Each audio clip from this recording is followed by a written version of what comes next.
Hola, ¿qué tal?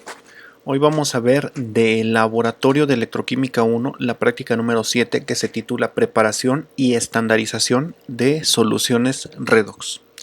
Y bueno, a manera de introducción comenzaremos hablando de lo que son las reacciones redox, que son aquellas donde los electrones pasan de un elemento hacia otro, cambiando en ello el número de oxidación de los elementos del cual parten y al cual llegan. Se llama proceso de oxidación al proceso mediante el cual un elemento pierde electrones. Y aquí tenemos como ejemplo el zinc, que tiene carga 0, que pasa a zinc con carga más 2, dando en el proceso 2 electrones. Entonces, cuando se lleva a cabo la oxidación de un elemento, cuando un elemento se oxida, pierde electrones y su carga neta tiende a ser más positiva, mientras que la reducción es completamente el proceso contrario, en el cual un elemento, al ganar electrones, pasa a tener una carga menos positiva o más negativa, como lo quieran llamar, y entonces el elemento gana electrones, y entonces este elemento, al ganar electrones, se dice que se reduce. Aquí un concepto importante es que el agente oxidante se reduce y el agente reductor se oxida. Hay sustancias que pueden ser oxidantes o reductoras para la mayoría de las sustancias que se emplean ya de manera industrial o en laboratorio. Por ejemplo, el peróxido de hidrógeno es uno de los agentes oxidantes más fuertes que se utiliza, sobre todo para degradar materia orgánica, mientras que el hidruro de litio y aluminio es uno de los agentes reductores más potentes que se utiliza sobre todo en la industria farmacéutica. En múltiples procesos se utilizan agentes oxidantes o reductores específicos. No se utilizan tanto por su poder reductor o su poder oxidante, sino porque sean más específicos. Por ejemplo, en el caso de la biología molecular, las proteínas, cuando son reducidos sus puentes disulfuro, que las mantienen unidas, estas pueden perder sus funciones. En el caso específico de las enzimas, pueden perder su actividad enzimática cuando son reducidos sus puentes disulfuro. Y en el caso más específico de las RNasas, estas tienen dos puentes disulfuro, ante los cuales, si son reducidos con una sustancia que se llama beta-mercaptoetanol, estas pierden su función, y esto es indispensable para muchos procesos de biología molecular.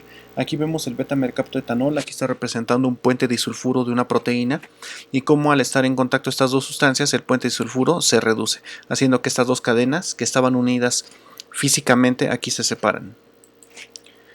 En el área de alimentos se utiliza el sulfato de cobre y el nitrato de plata como agentes oxidantes débiles, debido a que estas sustancias pueden reaccionar ante los aldehídos y las cetonas, dando una identificación muy específica en caso de encontrarlas.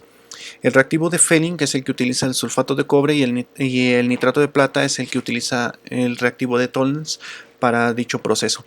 El reactivo de Fehling tiene el sulfato de cobre, que tiene un color muy azul característico. Al reaccionar da un precipitado rojo ladrillo, mientras que el reactivo de Tollens es incoloro, que es con nitrato de plata, y al reaccionar de manera positiva ante la presencia de un aldehído o una acetona forma lo que se conoce como espejo de plata.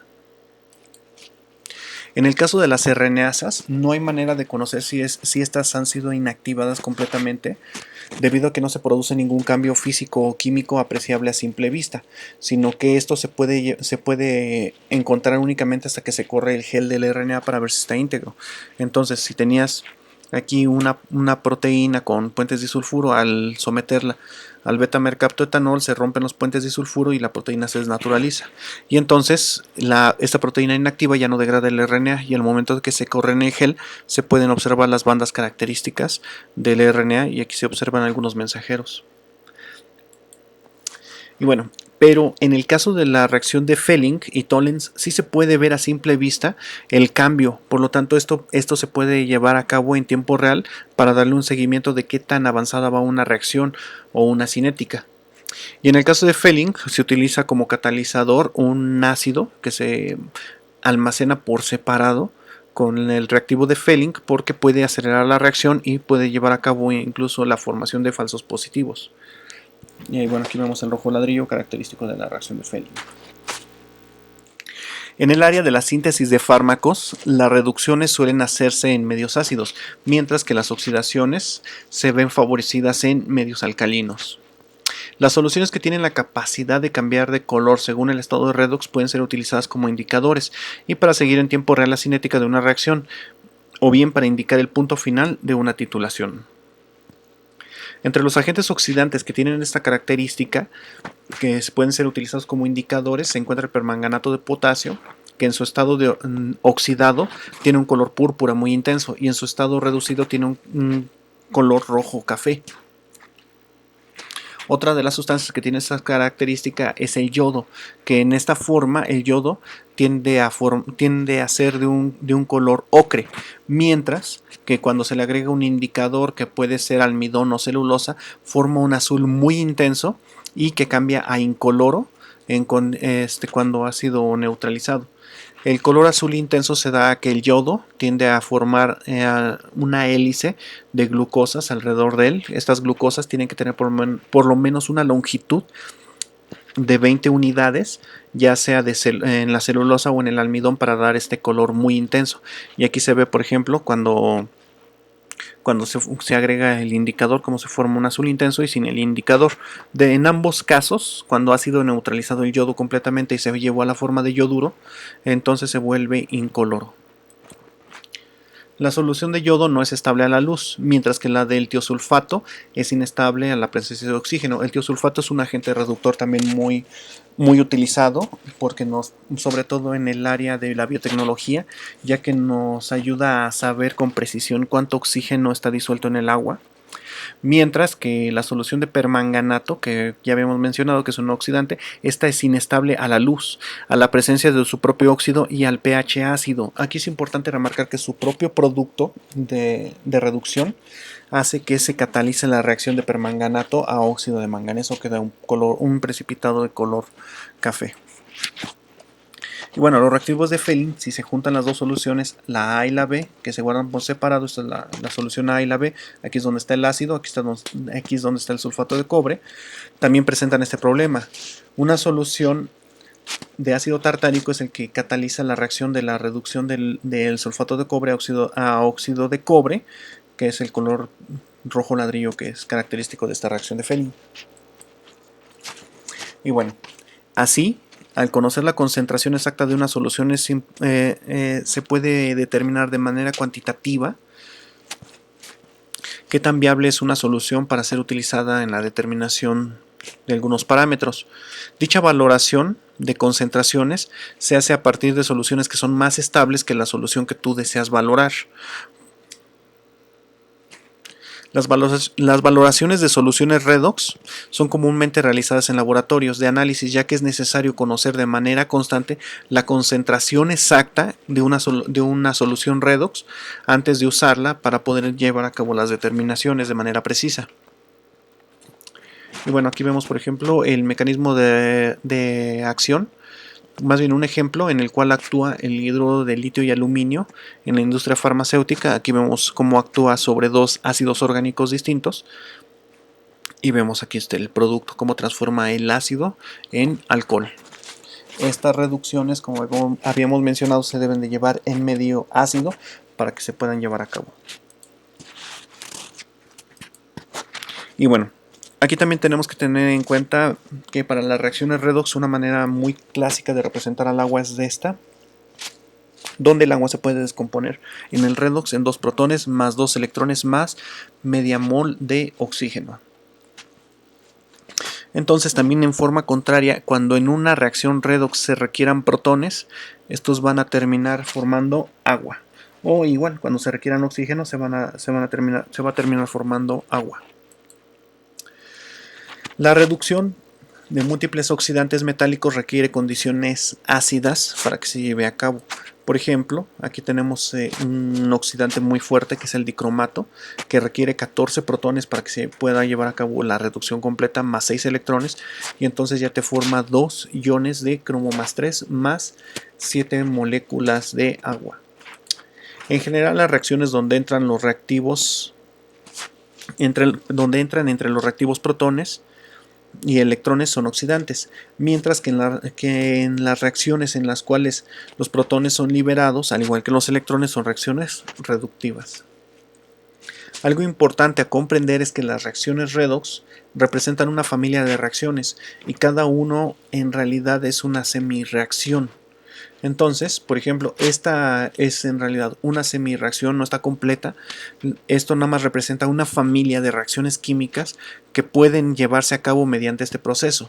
Entre estas reacciones que esta reacción representa entre otras reacciones a esta. Por ejemplo, aquí tenemos el dicromato de potasio más 14 moles de ácido clorhídrico.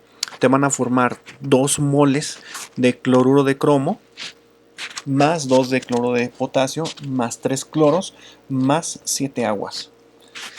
Y aunque se conservan más o menos los coeficientes, aquí vemos pequeñas variaciones. Aquí también podemos ver otra representación de esta misma reacción. Entonces, aquí también tenemos dicromato de potasio, más 7 moles de ácido sulfúrico, más 6 moles de sulfato ferroso. Esto te va a formar 3 moles de sulfato férrico, más una mol de sulfato de cromo, más 7 moléculas de agua, más sulfato de potasio. Y una representación todavía un poco más ambigua, pero pertenece a la misma familia. Es, por ejemplo, aquí tenemos dicromato de amonio. Este dicromato se puede descomponer en óxido de cromo más nitrógeno más agua. Aquí ni siquiera tenemos las 7 moléculas de agua tal cual, pero en general esta misma reacción pertenece a esta familia.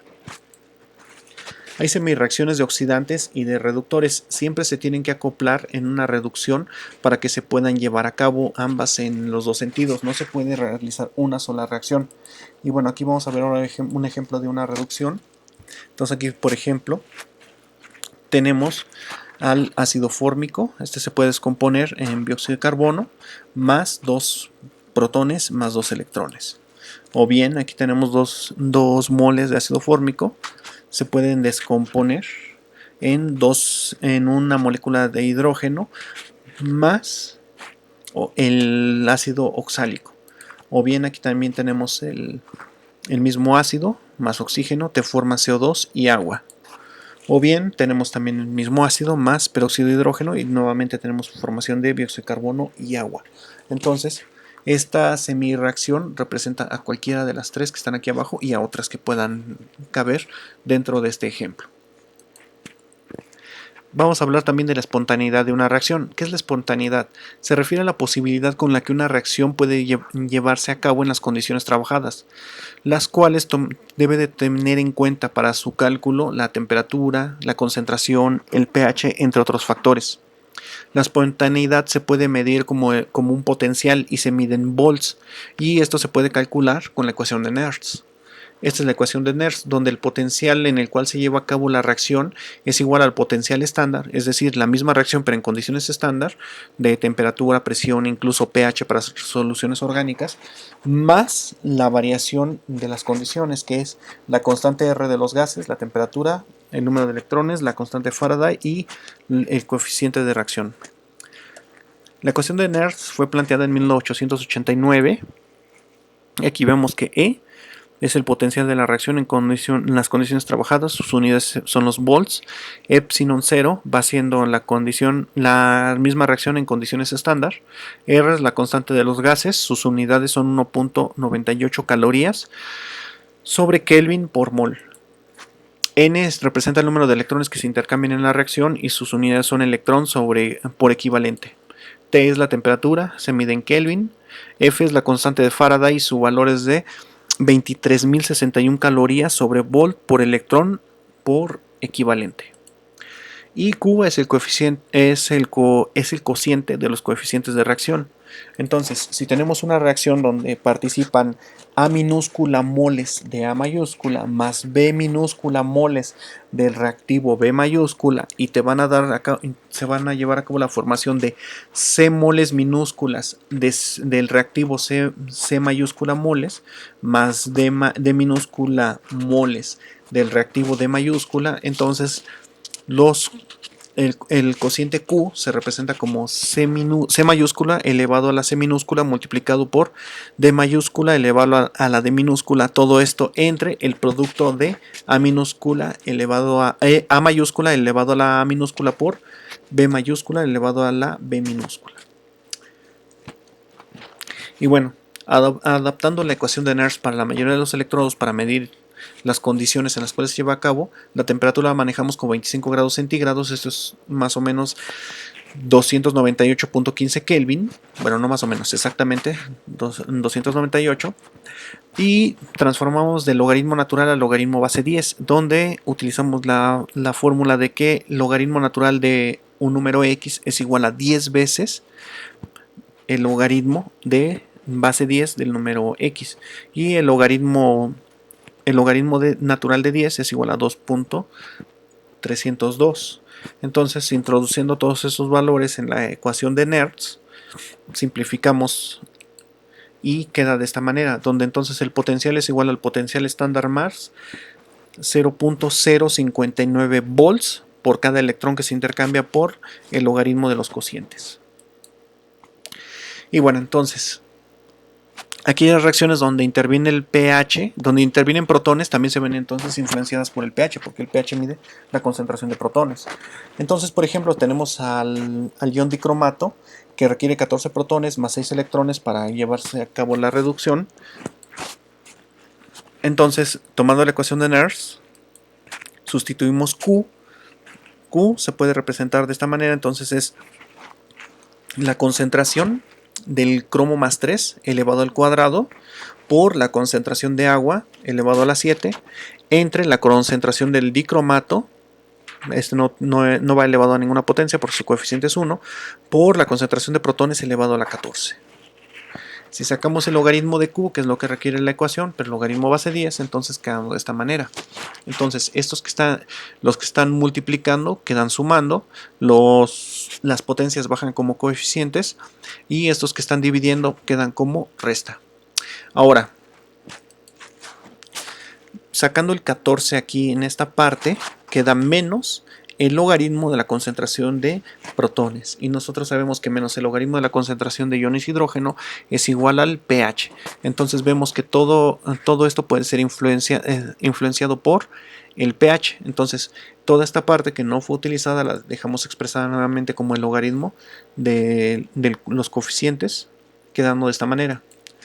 Ahora sí, volvemos a sustituir de esta ecuación la que habíamos obtenido en la ecuación de Nernst, y en vez de Q, en vez del logaritmo de Q, sustituimos todo esto, quedando de esta manera. Entonces, ahora este 0.05 va a ser dividido entre el número de electrones que están participando, que es 6, y aquí, entonces al hacer este cociente, queda 0.098, y este 0.098 multiplica a todo este logaritmo más el pH. Entonces, multiplicando este 0.09 por el 14, vamos a tener que es 0.013 más este mismo número que sigue multiplicando este cociente. Ahora, entonces, para la reacción específica del dicromato en condiciones estándar, vemos que su potencial es 1.3 volts. Entonces, sustituyendo ya al final, la ecuación queda así. Entonces, nosotros vemos que para conocer el potencial en el cual se lleva a cabo la reacción, tenemos que conocer el pH y la concentración tanto de productos como de reactivos. Y en este caso también podríamos eliminar el agua, ya que es en el medio en el que se lleva a cabo, entonces la concentración del agua es prácticamente suficiente, no es un reactivo limitante, entonces ya nada más queda como la concentración del cromato entre la concentración del dicromato. Y bueno, existen tablas donde podemos consultar los potenciales de cada semireacción para la reacción que estemos estudiando. Y aquí hay nada más un ejemplo. Lo que se utiliza como base es el hidrógeno, cuyo potencial de oxidación o de reducción es prácticamente 0. Y bueno, entonces, algunas sales que sirven para preparar disoluciones de agentes oxidantes o reductores pueden tener ligeras alteraciones durante su almacenamiento y manipulación. Estas alteraciones al momento de hacer los cálculos de pureza se pueden notar como porcentajes de contaminación si es que están presentes en cantidades considerables, por lo que el alumno podrá determinar, después de haber realizado la preparación de la disolución de agentes oxidantes o reductores, después de valorarlas.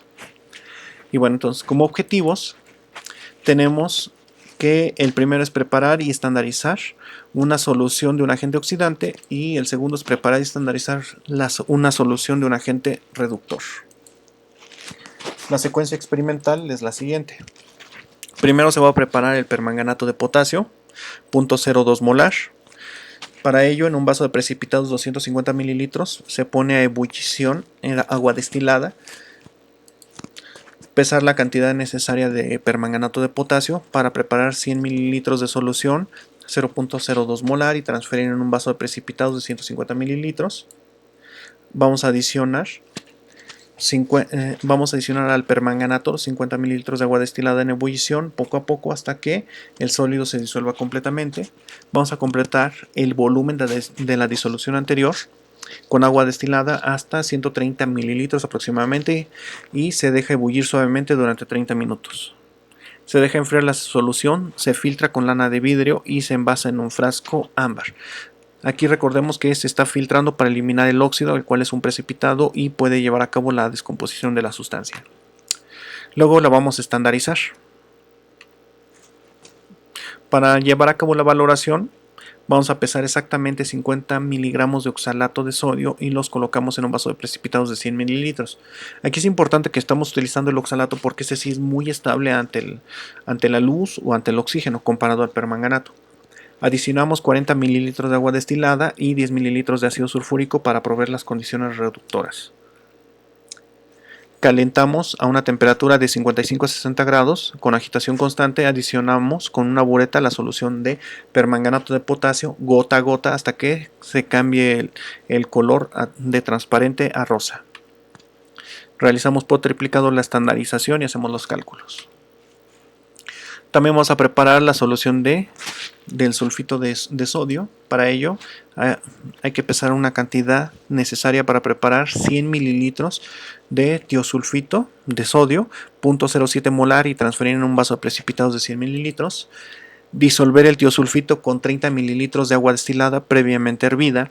Esto tiene la finalidad de que el agua tiene que estar previamente hervida porque eliminas el oxígeno que pueda tener el agua, ya que el oxígeno que esté soluble en el agua puede oxidar el tiosulfito a sulfato, entonces va a bajar la concentración, por eso tiene que ser hervida.